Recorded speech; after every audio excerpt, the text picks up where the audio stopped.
I'll read my announcements, then I can at least say I said them once on Sunday, because half the time I forget to say them. Sign up for the women's simulcast is due today. You can also remember to sign up for the Jonah study, which is going to start October 6th. Sign-up sheets are still on the table, or you can talk to Diane or Lauren or Sandy if you have a question. Men's study starts next Saturday, 7:30 a.m. Lots of food. Come and enjoy bacon. Lots of bacon. Men will come for bacon. You just shout bacon, they'll come.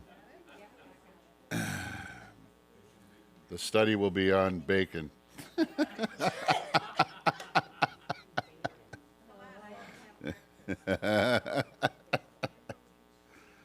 Intercessory prayer has been moved to the Saturday after the other Saturday. I don't have a date, but it's not the same Saturday as the women's simulcast. It's the following one. Pi Day on Wednesday. Come to Maxim's. And immediately following the service today, you can stick around if you like. Terry and Carol Gill are going to be renewing their vows after their 50-year wedding anniversary. So they're going to be doing that here in church. You can stick around, and they have a little brunch planned for you, so you can stay for that or go home or whatever you like. So we're going to kind of end church, give people 10 minutes to kind of get out the door, have just a short renewal of vows, and then they'll have lunch. So, who? I don't know who he's bringing. I hope it's Carol, but is that what you're asking?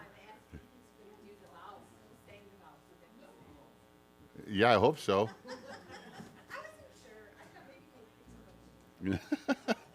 Yeah, he'll be coming in. It's the local rabbi. I can see it doesn't pay to read the announcements to you because it's nor to devote themselves to myths and endless genealogies. So we've got a list of things that he's supposed to be confronting them over, all right? Not to teach false doctrine, obviously, we can pick that up. These were frequently the Judaizers, the people that said if you weren't circumcised, you're not saved. There's versions of that always. You got to have, we always call it Jesus plus, Jesus and something else. It's not, excuse me, it's not just the gospel. It's Jesus plus something. And so that starts here. It's been around, obviously, for all time. So, nor devote themselves to myths and endless genealogies. Myths, obviously, are the stories, the accounts that you can get really sidetracked by. Varieties of them. Some were just due to the myths of the Roman Empire and the godless myths of the pagans around them. Others were myths and rumors, or we would call it fake news. We'd call it all kinds of different things. Don't spend your much time with that. And it goes, they promote controversies rather than God's work. So the concept of what you're picking up off Timothy right now is you're hearing Paul commission him, giving him a job, a task to do, making him responsible for these things. He's relatively young, not like 10 or 11, but young in terms of life experience, probably 20 years old, give or take. They speculate. I don't have a perfect answer for you on that. So, but he's relatively young, and that always makes it more difficult. Cultures began to respect you as you got years under your belt, and age was always honored within the, particularly those Eastern cultures and things like that. So Timothy, being a young man, is sometimes viewed with a little more skepticism and everything else. He goes on from there and says, go.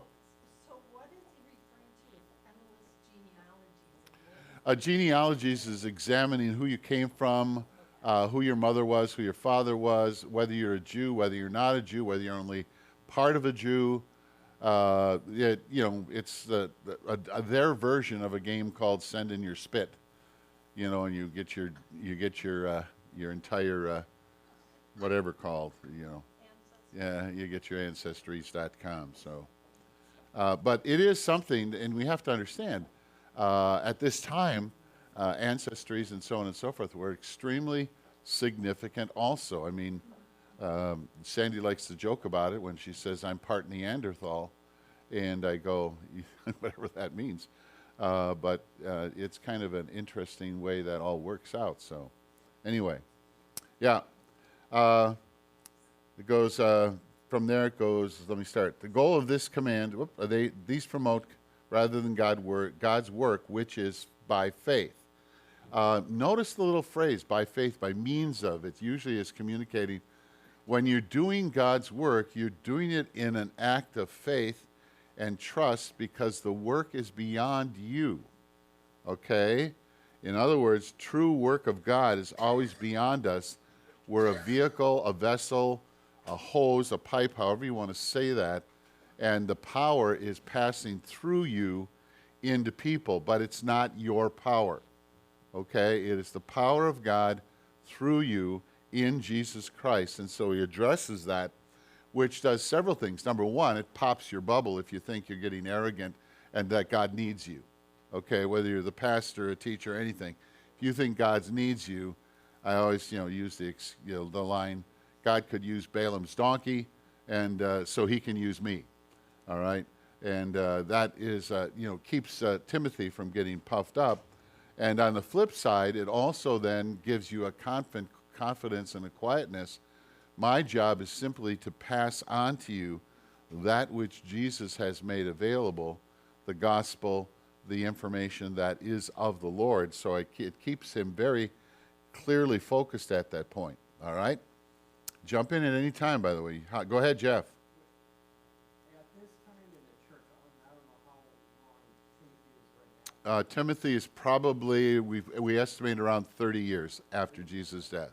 So about 65, 66. Was there a major de-emphasis going on about being a Jew, and were some of the Jewish people having problems, were Christian Jews having problems worshiping with Gentile Jews or Gentile Christians?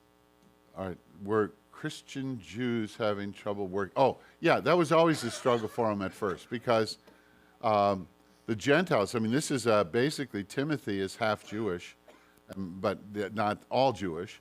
And so he is whatever we want to call it. You have all kinds of negative terms that people have come up with over the centuries. But the other thing is that in terms of the context, this is primarily a Gentile congregation, or the Jews in Ephesus, where Timothy is working right at the moment, are sometimes mixed. And so that has always been a rub. It's always, it was always there. And it took a long time because genetically, or historically, if we want to use that more properly, frequently the Jews viewed themselves as God's people, and they were supposed to marry and date and so on and so forth, only other Jews. And so God's very careful about bringing in, Ruth and several others, Esther and a few, different individuals, not Esther, but different individuals to identify that the gospel, the message that the Jews were bringing was for more than just them, even though he had asked them to remain faithful and things like that. When did the actual Jewish people no longer exist in the Christian church? How long did that take? They still do.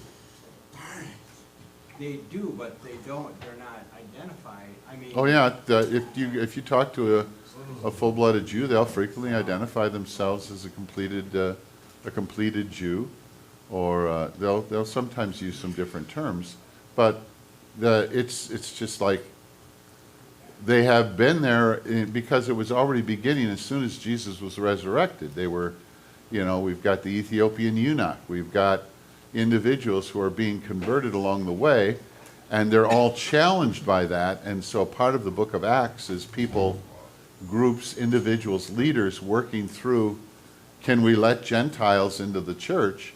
Do they really belong as part of God's people or not? So that has been there. But I would say that it started already in Acts where that transition was beginning to take place. Yep. Anyone else? A thought? Oh, I'm sorry, Carol. So you're not considered a Jew if you're not full-blooded Jew? Depending upon who you talk to, all right? According to the rules, I think, I don't remember because I had a friend who, he and his wife went over to Israel and got in because she was 1/3 Jewish or something like that. And they won't consider you a Jew able to go to immigrate to Israel unless you can demonstrate or prove, here's genealogy point, that you have the genealogy of the inheritance of Jewish blood, Jewish history. So that's the kind of stuff that goes on yet today over in Israel and goes on in other places. It becomes, you can see it as positive or negative. I mean, good Muslims tell us if they come to you and tell you they're a Muslim from Afghanistan, you better get rid of them because their chances are you're going to have a problem with them. So, but that's Muslims telling us that. I'm not going to say that, you know, from my personal perspective, but I did listen to a good Muslim on the radio sharing that point, identifying how serious this stuff is, and that's part of the dilemma of you know, our government is they don't figure in the conviction of religion, the conviction of a belief in God for either Christians or Muslims. But they know they don't like you or something like that. But so, another thought from anyone? All right, feel free again. Jump in when you can. The goal of this command, all right, to eliminate these or keep this focus clear, the goal of this command is agape, love, all right, fruit of the Spirit, which comes from a pure heart, a good conscience, and a sincere faith. Now, some of these overlap, so that which is not bad or anything, but a pure heart means primarily motivations. Heart frequently has a reference to that kind of flavor. A good conscience means that you confess your sins appropriately, that you're not hiding.